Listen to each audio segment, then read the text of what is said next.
창세기 읽기 22번째 시간입니다. 11장입니다. 그 유명한 바벨탑 이야기입니다.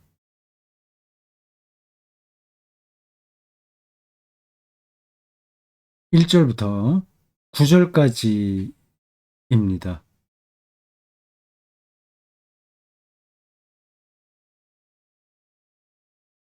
1절 온 땅의 언어가 하나요, 말이 하나였더라. 바벨탑 쌓는 이야기가 그 창세기 이 구성에서 볼 때 그 노아 홍수가 있었고, 그다음에 이제 아브라함 이야기가 나와야 되지 않아요? 그 사이에 들어있는 겁니다. 노아 홍수와 아브라함 이야기. 그 사이에 바벨탑 이야기가 들어있어요.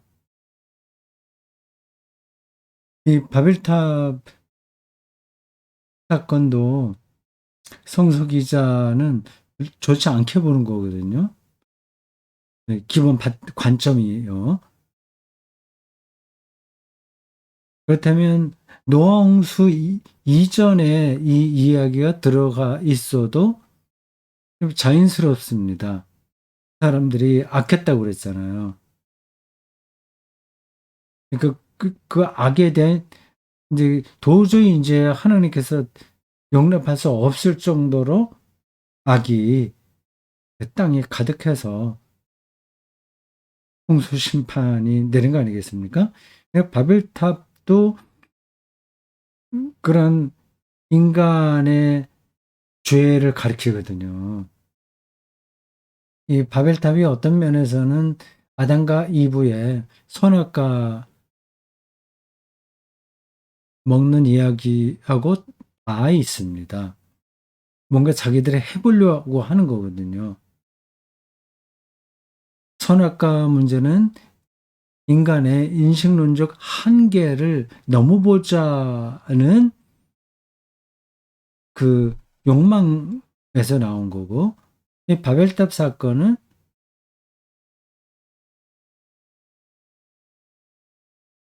노아 홍수와 같은 심판을 극복해보자는 의지, 욕망에서 나온 겁니다.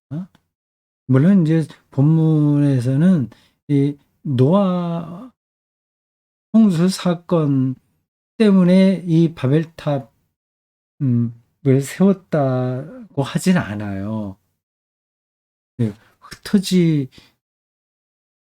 자기들이 여기 4절에 나옵니다.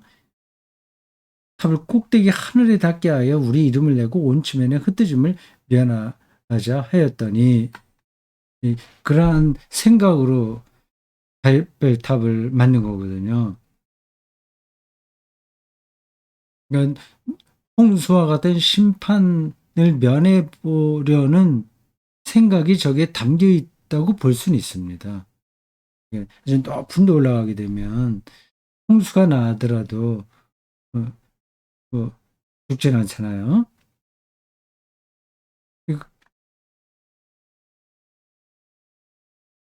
선악과 이야기가 인간의 인식론적 한계를 극복해 보자고 한 거고, 이 바벨탑 사건도 인간의 그 한계, 여기서 무슨 한계라고 해야 될지 모르겠지만, 우리 이름을 내고 온 주민의 흩어짐을 면하자.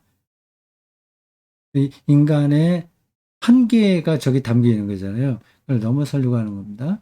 그러니까 인간은 끊임없이 자기의 한계를 넘어서려고 노력했습니다. 당연히 그렇게 해야지 우리는 생각합니다. 더 발전하고, 예, 그리고 더 높이 오르고, 더 자유롭게 살고, 뭐 그렇게 하려고 하는 노력을 그걸 그렇게 나쁘다고 할 수 있겠습니까? 여기 이제 이중성이 있는 겁니다. 그런 노력을 한편으로 해야 되지만 그게 필요성을 부정하는 데까지 나가게 되면 안 된다는 거죠. 좀 표현이 적당한지 모르겠습니다. 그래서 좀 보겠습니다. 조금 더 봅시다. 온 땅의 언어가 하나요, 말이 하나였더라. 예, 언어의 문제가 발벨탑 사건과 연결됩니다. 그 사도행전에 보면 오순절 성령 강림 사건 있잖아요. 음, 서로 말이 다른 사람들인데 그 성령이 임하니까 서로 그 언어 차이를 극복하고 하나가 된다는 겁니다. 서로 알아듣게 된다는 거예요.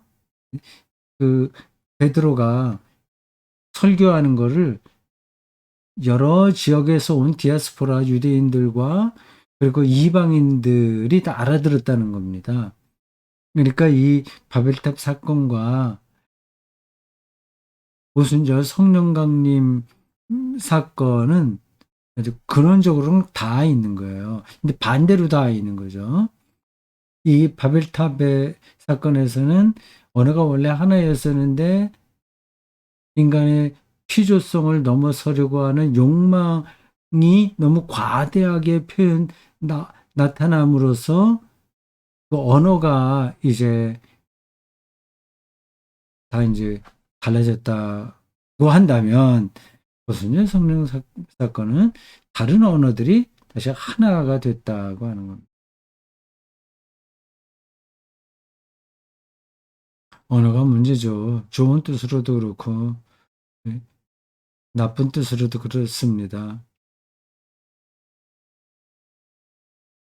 이게 요즘은 그 인공지능이나 하여튼 그런 기계로 또 언어의 한계가 점점 되는 것 같아요. 제가 직접 사용해 보지 않았습니다만은 어떤 앱을 사용하면 우리나라 말로 그 앱에다 말하면 그 스마트폰에다 말하면 그리고 어느 걸 작동시키면 그게 뭐 인도 말로 뭐 일본어로 뭐 중국어로 이렇게 번역돼서 소리가 나온다고 하네요. 그게 더 발전하게 되면 뭐 즉석 통역이 가능한 그런 때가 되지 않겠습니까? 그러니까 스마트폰, 저 사람도 스마트폰이 있고 내가 스마트폰이 있다고 한다면 그걸 서로 연결시켜서 자기네 나라 말로 하더라도 저절로 상대방에게는 또 이제 통역이 돼서 자기네 말로 알아듣는 수준까지 언젠가는 갈 것 같습니다. 2절 이에 그들이 동방으로 옮기다가 신할 평지를 만나 거기 거류하며 서로 말하되 자 벽돌을 만들어 견고히 굽자. 건축 건축이 이제 일어나는 겁니다. 인류 역사는 건축으로 발전한 것 같습니다. 건축으로 발전했다기보다 건축술에 인간의 문명이 녹아 있다고 볼 수 있습니다.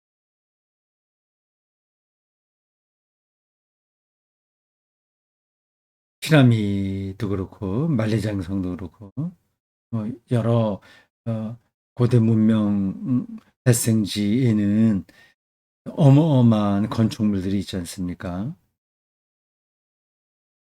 그렇게 만들고 싶어지는 거죠, 사람이요. 그러니까 요 바벨탑 이야기는 그대로 피라미드를 만들었던 이집트의 그런 문명과 다 연결됩니다.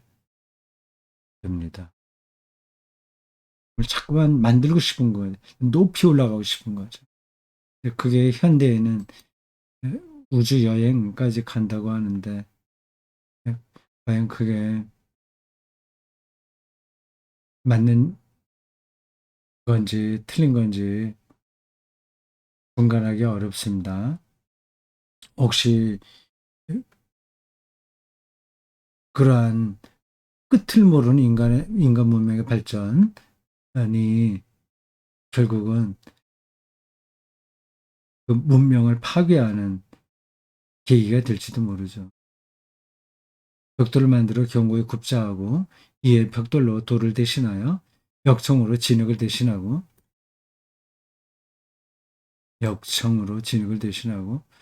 노아 방주를 만들 때 쓰던 자료들도 나오고 그 건축 기술이 여기도 다 사용되는 것 같습니다. 또 말하듯 성읍과 탑을 건설하여 성읍과 탑을 건설하여 지금까지 계속해서 인류 문명은 저 성읍과 탑을 반복해서 건설했죠. 그 탑 꼭대기를 하늘에 닿게 하여 우리 이름을 내고 온 지면에 흩어짐을 면하자 하였더니 여호와께서 사람들이 건설하는 그 성읍과 탑을 보려고 내려 오셨더라. 여호와께서 이르시되 이 무리가 한 족속이요 언어도 하나이므로 이같이 시작하였으니 이후로는 그 하고자 하는 일을 막을 수 없으리로다. 이런 표현이 신화적으로 보이죠? 예, 성경에는 신화적인 표현들이 제법 나옵니다. 하나님이 내려와서 뭐 인간들이 하는 거를 보고 이렇게 놔둬서는 안 되겠다. 아, 그건 뭔가 좀 다른 그렇게 하지 못하도록 방법을 강구해야 되겠다. 그렇게 말하고 생각하는 것은 신화적인 겁니다.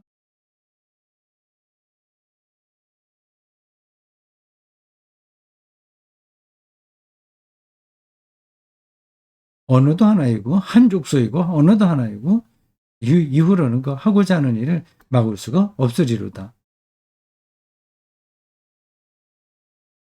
자, 우리가 내려가서 거기서 그들의 언어를 혼잡하게 하여 그들을 서로 알아듣지 못하게 하자 하시고 언어 위에서도 그 잠깐 말씀드렸습니다. 언어가 문제라고요. 좋은 쪽으로든 그렇지 않든지 그렇습니다. 하이데거가 언어를 존재의 질이라고 표현했죠. 그러니까 언어는 단순히 의사소통을 하는 수단만이 아니라 거기에 존재가 들어있다는 겁니다. 그러니까, 어떤 언어를 사용하느냐 하는 것은 그 표현이 정확한지 모르겠어요. 그 사람의 삶이 거기에 들어있는 거죠.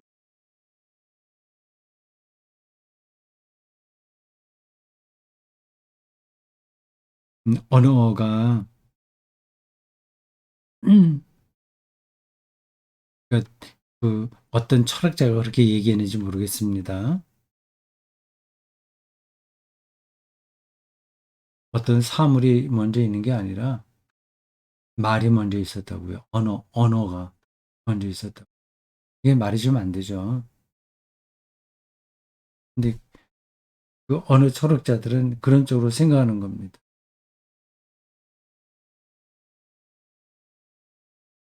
예를 들자면 이 볼펜이 있잖아요. 이 누가 이거를 만들었겠죠. 근데 이 볼펜이 먼저 있었던 게 아니라 볼펜이라는 언어가 먼저 있었다는 겁니다. 물론 이걸 만들기 전에는 그 볼펜이라고 하는 말은 없었어요.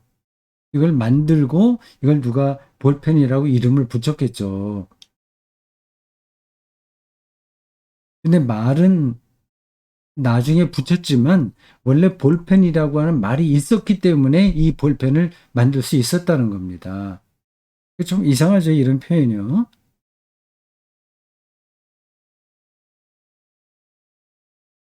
아리스토텔레스의 철학 구도로 설명을 한다면 이런 겁니다. 언어는 형상인 거예요. 형상. 그리고 이 실제 볼펜 이거는 진료인 거죠. 그럼 뭐 이거 여러 가지를 조합해서 이렇게 만드는 거잖아요. 잉크도 있어야 되고 뭐 플라스틱도 있고 이게 다 진료입니다. 이게 진료 이런 것만 있어서는 볼펜을 만들 수가 없어요. 근데 볼펜이라고 하는 어떤 형상이 예, 있기에 그 형상이 이제 이 진료를 사물로 만들었다는 겁니다.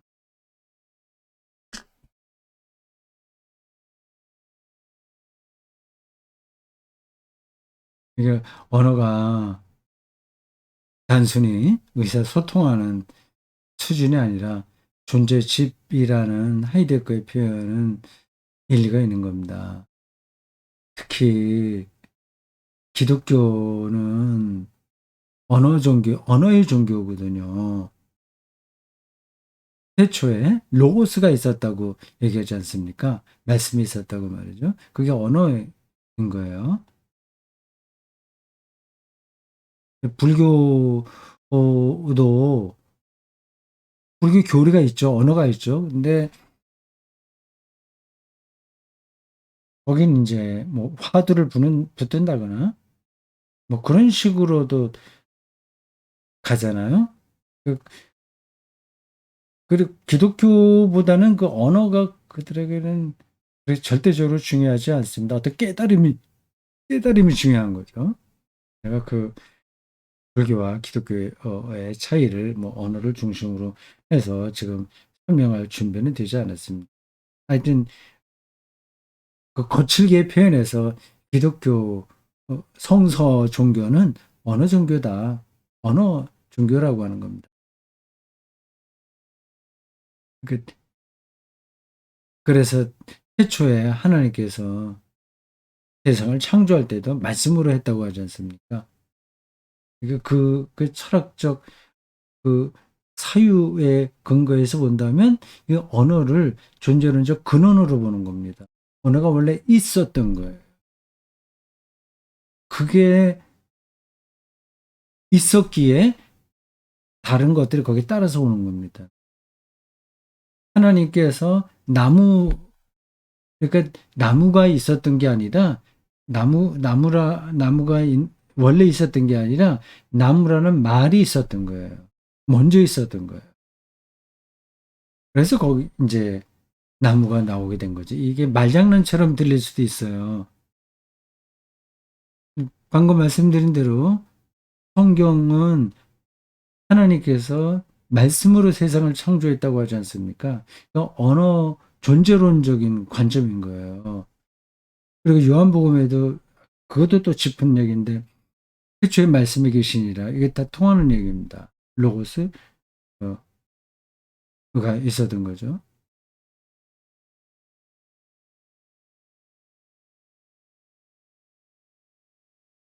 6월 첫째 주일이 삼위일체 주일입니다. 제가 이 녹화하는 거는 곧 전에 하는 건데 이걸 업로드 하는 거는 뒤에 할 테니까 삼위일체 주일을 저는 지금 녹화할 때는 앞에 두고 있고 여러분들은 지나가서 이제 이 영상을 보실 겁니다. 이게 삼위일체만 하더라도 그렇습니다. 이게 언어잖아요. 삼위일체라고 하는 게 개념이잖아요.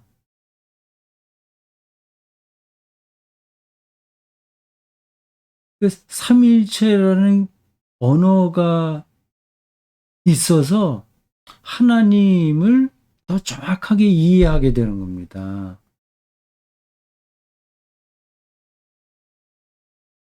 이렇게 삼위일체라는 언어 혹은 개념이 먼저 있었던 거죠. 이게 뭐 하나님보다 삼위일체라고 하는 개념이 먼저 있었다는 말이냐? 그건 아니에요. 이게 설명하기가 뭐 간단하지 않네요. 제가 이런 쪽으로 충분하게 준비하지 않은 상태에서 저 이야기를 하려다 보니까 약간 어, 좀 엉키는 부분이 있습니다. 다 이해하고 들으십시오. 제가 음, 말씀드리려고 하는 핵심은 전달이 될 겁니다. 삼위일체라고 하는 말이 있잖아요. 그걸 누가 그거를 만들어낸 건 아니거든. 만들어냈죠. 처음부터 근데 원래 있었던 건 아니거든요. 근데 그 언어 존재론적 차원에서 본다면 삼위일체라는 그 말이 먼저 있었던 겁니다. 그걸 이제 나중에 학자들이 뭐 교부들이라고 해도 좋아요. 그들이 하나님을 이해하는데 어, 그 더 적절한 개념을 그 삼위일체에서 발견한 거죠. 그러니까 하나님이 있기 전에 삼위일체가 먼저 있었다고 일단 그렇게 얘기해도 됩니다. 지금 말씀드리는 삼위일 하나님이라고 하는 거는 우리가 일반적으로 생각하는 어, 규정된 하나님을 얘기해요. 그러니까 하나의 사물처럼 그 하나님을 사물이라고 표현하면 안 되는데 이해하기 좋기 위해서 말씀드린 겁니다. 이 볼펜이 있었던 것처럼 근데 이 볼펜이라고 하는 사물이 있기 전에 볼펜이라고 하는 언어가 먼저 있었다고 하는 겁니다. 근데 이게 증명할 수 있는 건 아니에요. 그거는 인식의 문제예요. 그건 말장난이네. 뭐 인식이네. 그거는 근거가 없네. 그냥 사람이 그렇게 신학자나 철학자가 그냥 인식만 하는 거지. 그 참된 건 아니네. 이렇게 생각하시면 오해입니다. 이 세계가 그렇게 어, 확실한 실증적으로 그리고 인과율적으로 확실한 게 말할 수 있는 게 아닌 거예요.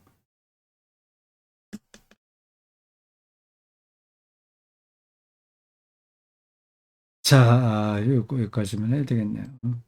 음, 언어, 네, 네, 언어는 존재집이다. 이제 우리 한국어는 이렇게 뭐 철학을 하기나 과학을 하기에는 그게 좋은 언어는 아닙니다. 시제가 명확하게 이지 않고요. 그리- 그리고 그리고 전치사 이런 것들이 명확하지 않고요.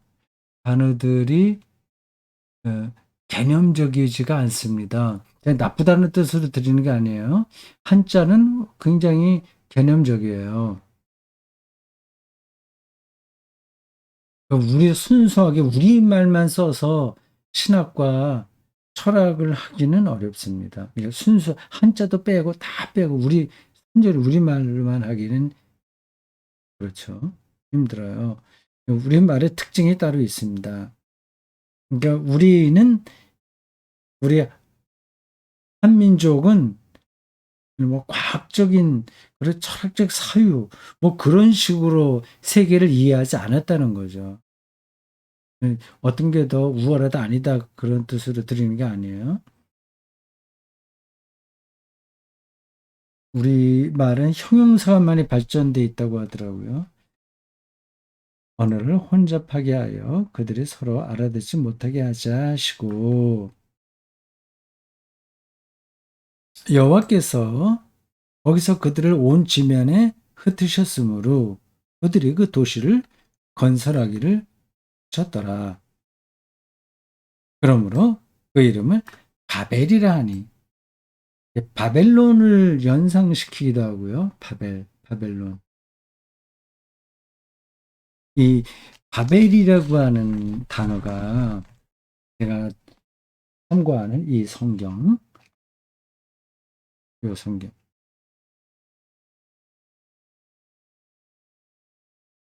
마틴 루터 독일어 성경의 각주가 들어있는 우리말 개역 개정 성경입니다. 여기에 짧은 각주들이 있는데 주석이죠. 짧은 주석들이 있는데 아주 좋아요.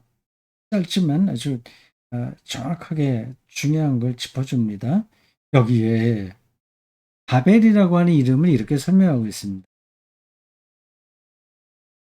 그대로 읽겠습니다. 바벨이라는 이름은 혼잡하게 하다를 뜻하는 히브리 낱말과 발음이 비슷하여 그렇게 풀이한다. 바벨론 자체에서 통하는 민속적인 풀이에 따르면 고대 바벨론이요. 거기에 민속적인 풀이에 따르면 이는 하나님의 문, 곧 하늘문을 뜻한다. 그 본디 뜻은 알 수 없다. 뭐 히브리어로 뭐 요런 뜻이 있고 바벨론의 민속 풀이에서 어떤 뜻이 있는데 본래 그 뜻은 다 모른다고 하네요. 아니 이는 여호와께서 거기서 온 땅의 언어를 혼잡하게 하셨습니다. 사람은 서로 말이 통하면 작당을 하니까 좋은 쪽으로도 하고 또 나쁜 쪽으로도 하니까 혼잡하게 하셨다고 우리가 생각할 수도 있긴 있습니다. 근데 뭐 그거 그런 데 머물러 있는 말씀 아니겠죠. 앞에서 제가 짚은 대로 그 선악과도 그렇고 이 바벨 사건도 그렇고 인간의 피조적 한계를 그 분수를 알지 않고 그걸 넘어보려는 예, 욕망이 결국 이런 결과를 가져온다고 생각하면 되겠습니다. 근데 그 선악과와 이 바벨탑 사건의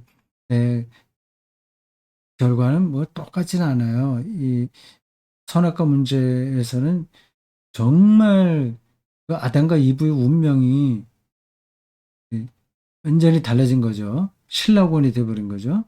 근데 이 바벨탑 사건에서는 언어만 이제 달라지게 된 거니까 그 결과는 질적으로 큰 차이가 있긴 있으나 그 동기에서는 똑같다라고 하는 겁니다.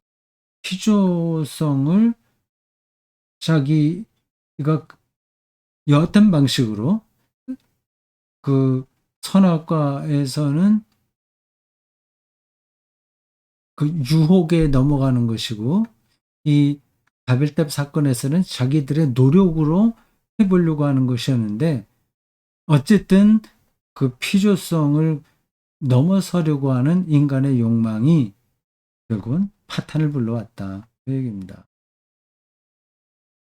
이러한 성서의 관점이 저는 과히 틀리지 않다고 생각을 합니다. 저는 인간은 별 수 없어. 뭐 흙으로 왔으니까 뭐 우리는 뭐 어쩔 수 없어. 그래서 숙명주의에 떨어지자고 하는 건 아닌데 그거 피조성을 인간의 기술로 넘어보려고 하는 노력은 오히려 우리를 불행하게 할 가능성이 이제 높다. 그렇게 생각합니다. 그건 될 수도 없는 일이니까요. 그래서 인공지능, 챗GPT 등등에서 나오는 그런 시도들에 대해서 크게 걱정하지도 않고, 뭐, 그렇게 한다고 해서 인간의 모든 문제가 해결되는 것도 아니고요. 별로 또 바람직하지도 않다라고 생각을 합니다. 기술로서 우리가 이용하는 거는 되지만 뭐 거기서 뭐 유토피아가 나올 수 있는 것처럼 신이 될 수 있는 것처럼 얘기하는 거는 저는 동의하기 힘들어요. 여호와께서 거기서 그들을 온 지면에 흩으셨더라. 네, 그것입니다.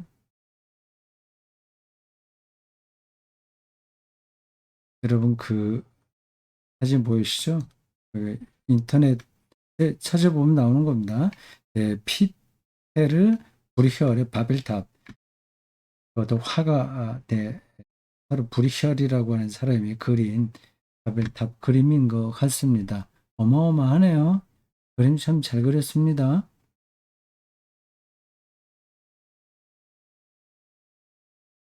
자, 오늘 여기까지 하겠습니다. 수고하셨어요.